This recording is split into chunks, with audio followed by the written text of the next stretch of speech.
ಎಲ್ಲರಿಗೂ ನಮಸ್ಕಾರ. ನಳ ಮಹಾರಾಜನ ಕಥೆಯನ್ನು ನಾನು ಮುಂದುವರಿಸ್ತಾ ಇದ್ದೇನೆ.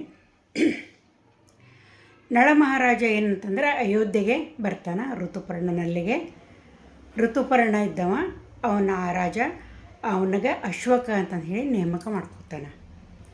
ಅವಾಗೇನಾಗುತ್ತೆ ಅಂದರೆ ಇತ್ತ ದಮಯಂತಿ ತನ್ನ ಪತಿ ನಳ ಮಹಾರಾಜನ ಹುಡುಕಬೇಕು ಅಂದ್ರೆ 4 ಕಡೆಯೂ ದೂತರನ್ನು ಬಿಟ್ಟಿರ್ತಾಳಕ್ಕೆ. 4 ಕಡೆಯೂ ಬಿಟ್ಟಿರ್ತಾಳೆ. ಎಲ್ಲಿ ಎಲ್ಲರನ್ನೂ ಪ್ರಶ್ನೆ ಮಾಡ್ರಿ, ಅವ್ರಿಗೊಂದು ಪ್ರಶ್ನೆ ಕೊಟ್ಟಿರ್ತಾಳಕ್ಕೆ. ಅಂದರೆ ಹೇಳಿರ್ತಾಳೆ, ನಿಮಗೆ ಭೇಟಿಯಾದಂಥವ್ರನ್ನ ಎಲ್ಲ ಕೇಳ್ರಿ, ನಳ ಮಹಾರಾಜನ ಇಂಥ ಲಕ್ಷಣಗಳಿದಾವೆ, ಅವನನ್ನು ನೀವು ಕೇಳ್ರಿ, ಯಾರ್ಯಾರು ಬೆಟ್ಟಕಾರ ಕೇಳ್ರಿ. ಹೆಂಡತಿಯ ಅರ್ಧ ಸೀರೆಯನ್ನು ಉಟ್ಟುಕೊಂಡು ನಡುರಾತ್ರಿಯಲ್ಲಿ ಕಾಡಿನಲ್ಲಿ ಬಿಟ್ಟು ಹೋದೆಯಲ್ಲ, ಇದು ಸರಿಯೇ ಅಂಥೇಳಿ ನೀವು ಕೇಳ್ತಾ ಬರ್ರಿ ಅಂತ ಹೇಳ್ತಾಳೆ. ಆಮೇಲೆ ಯಾರು ಏನು ಉತ್ತರ ಹೇಳ್ತಾರೆ ಅದನ್ನು ನನಗೆ ಬಂದು ಹೇಳ್ರಿ ಅಂತ ಹೇಳ್ತಾಳೆ. ದೂತರಿದ್ದ 4 ಕಡೆಯೂ ಹೋಗ್ತಾರೆ. ಹೋದ ಕೂಡಲೇ ಆಮೇಲೆ ಎಲ್ಲ ಕಡೆಯೂ ಎಲ್ಲರೂ ಕೇಳ್ತಿರ್ತಾರೆ. ಎಲ್ಲ ವಿಚಿತ್ರವಾಗಿ ನೋಡ್ತಿರ್ತಾರೆ, ಏನು ಹಿಂಗೇನು ಕೇಳಕತ್ತ ನೀವು ಅಂತಂದು ಹೇಳಿ.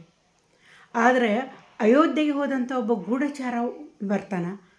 ಅವ ಹೇಳ್ತಾನೆ, ಇಲ್ಲ ಮಹಾರಾಣಿಯಲ್ಲಿ ಭಾಳ ಮಂದಿನ ಕೇಳಿದೆ, ಎಲ್ಲರೂ ನನ್ನ ಒಂಥರ ಅಚ್ಚರಿಯಾಗಿ ನೋಡಿದರು. ಅದರಲ್ಲಿ ಅಶ್ವವನ್ನು ಮೇಯಿಸುವಂಥ ಒಬ್ಬ ಅಶ್ವಕ, ಆತ ಭಾಳ ಕುರೂಪಿ ಅದನ. ಅವನಿಗೂ ನಾ ಈ ಪ್ರಶ್ನೆ ಕೇಳಿದೆ. ಪ್ರಶ್ನೆಯನ್ನು ಕೇಳಿದ ಕೂಡಲೇ ಅವ ಅಳಕ್ಕೆ ಶುರು ಮಾಡ್ದ. ಇಲ್ಲ, ಅವನಿಗೆ ಆ ರೀತಿ ಬಿಟ್ಟು ಬಂದಿರ್ತಾನ ಅಂತಂದ್ರೆ ಅವನ ಪರಿಸ್ಥಿತಿ ಎಂಥದಿರ್ತೈತಿ ಅನ್ನೋದನ್ನು ಯೋಚನೆ ಮಾಡಬೇಕಾಕೈತಿ. ಹಿಂಗೆ ಅವನನ್ನು ಅನುಮಾನಿಸೋದು ಸರಿ ಅಲ್ಲ ಅಂತಂದು ಹೇಳ್ದ. ಅಂದ್ಕೊಳ್ಳಿ ಆಕೆಗೆ ಸಂಶಯ ಬರ್ತೈತಿ. ಆದ್ರೆ ಇಂಥ ಕುರೂಪ ಇವನಿಗೆ ಯಾಕೆ ಬಂದೈತಿ ಅಂತ ಹೇಳಿ ವಿಚಾರ ಆಕೈತಿ ಆಕೆಗೆ. ಅವಾಗ ಆಕೆ ಏನು ಮಾಡ್ತಾಳೆ ಅಂದ್ರೆ ಒಂದು ಉಪಾಯವನ್ನು ಹೂಡಿ ಅವನ ಗೂಢಚಾರನ ಮತ್ತೆ ಕಳಿಸ್ತಾಳಲ್ಲಿ. ಏನು ಹೇಳ್ತಾಳೆ ಅಂತಂದ್ರೆ, ನಾಳೆನ ಈ ದಮಯಂತಿಯ ಸ್ವಯಂವರ ಐತಿ ಅಂಥೇಳಿ ಮಹಾರಾಜನಿಗೆ ಹೇಳು, ಅಶ್ವಕಗೂ ಹೇಳು ಅಂತ ಹೇಳಿರ್ತಾಳೆ.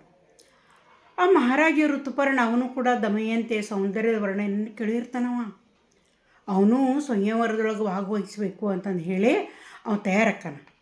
ಅಶ್ವಕಗೂ ಸುದ್ದಿಯನ್ನು ಕೇಳಿ ಅವಾಗ ಆಘಾತ ಉಂಟಾಗ್ತೈತಿ ನಳ ಮಹಾರಾಜನಿಗೆ. ಇದು ಹೆಂಗಿದು, ದಮಯಂತಿ ಇಂಥ ನಿರ್ಧಾರವನ್ನು ಹೆಂಗೆ ತೊಗೊಂಡ್ರು, ಮತ್ತೊಂದು ಮದುವೆ ಆಗಕತ್ತಾಳ ಅಂತಂದು ಹೇಳಿ ಅಂತಾನೆ.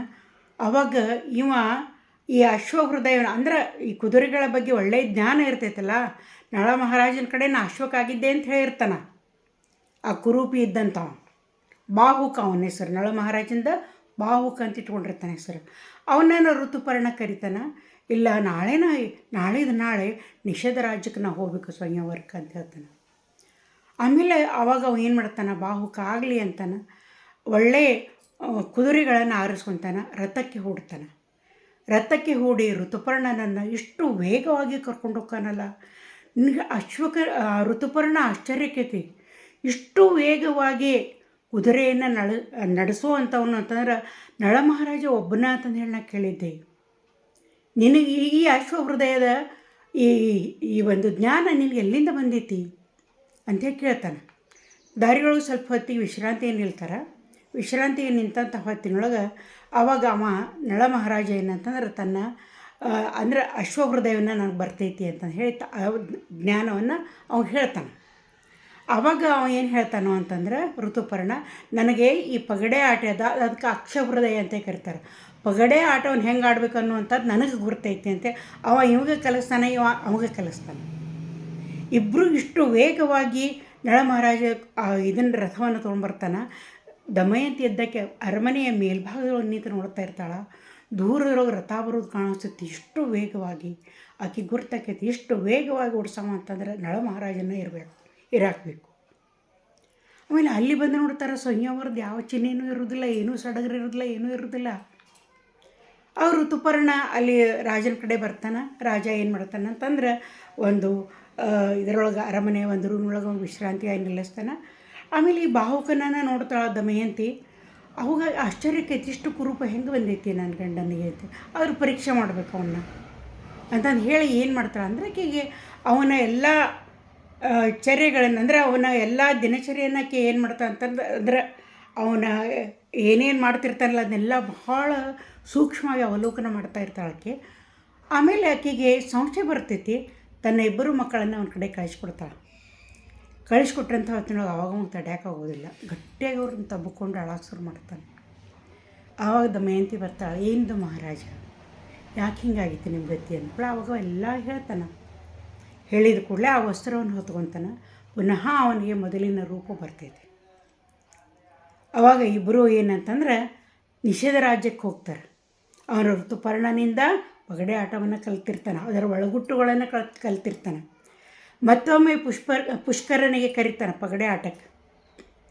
ಕರೆದು ಏನು ಮಾಡ್ತಾನೆ ಅಂತಂದ್ರೆ ಆ ಒಳ್ಳೆಯ ರೀತಿಯಿಂದ ಆಟ ಆಡಿ ಆ ತಮ್ಮನನ್ನು ಸೋಲಿಸ್ತಾನೆ. ಸೋಲಿಸಿ ತಾನೇ ಅಂತಂದ್ರೆ ಆ ನಿಷೇಧ ರಾಜ್ಯದ ಮಹಾರಾಜ ಆಗಿ ಅನೇಕ ವರ್ಷಗಳವರೆಗೆ ಆತ ರಾಜ್ಯವನ್ನು ಆಳ್ತಾನೆ. ನಿಮ್ಮ ಕತೆ ಹೆಂಗೆ ಅನ್ನಿಸ್ತು? ಲೈಕ್ ಆತಾ? ಆದರೆ ಕಮೆಂಟ್ ಮಾಡಿರಿ, ನನ್ನ ಬೆಲ್ ಐಕಾನನ್ನು ಒತ್ತಿರಿ. ನನ್ನ ಮುಂದಿನ ಕಥೆಯನ್ನು ಮತ್ತೊಂದು ಕಥೆಯನ್ನು ನಾನು ಮುಂದಿನ ಇದರೊಳಗೆ ಹೇಳ್ತೀನಿ.